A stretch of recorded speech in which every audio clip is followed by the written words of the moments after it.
Talamak na yun ngayon eh, lalo na sa lugar namin. Kaya nga eh, sabi ni Duterte. My God, I hate drugs. Alam mo kung ba't ko nasabi yun? Kasi nung nakaraan nakita ko yung kapitbahay kong minor de edad eh. Gumagamit ng ipinagbabawal na gamot, yung shabu. Kaya ano pa nga bang ginawa ko? Sinumbong ko na agad sa kinauukulan para madala sa DSWD at maparehab. Dapat lang yun. Dapat nga magkaroon tayo ng seminar dito sa barangay yung tungkol sa anti-drugs. Ay oo nga pala, napadaan ako sa nakaraan sa barangay. Tapos nakita ko si chairman, di kinausap ko siya.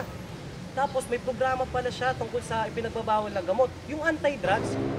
Hi LJ! Meron akong nakakahain na programa. Magbola, imbis na magbola.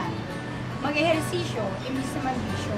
Ganda naman nun. Dapat lang mapatupad ng barangay natin yun para maiwasan ng mga kabataan ngayon yung paggamit ng illegal na droga. Oo nga eh, kaya dapat makapanghikayat tayo ng iba pang kabataan na makilahok sa ganung programa. Tara na, pagbigay alam na natin sa lahat ng kabataan yung tungkol dito. O sige, tara!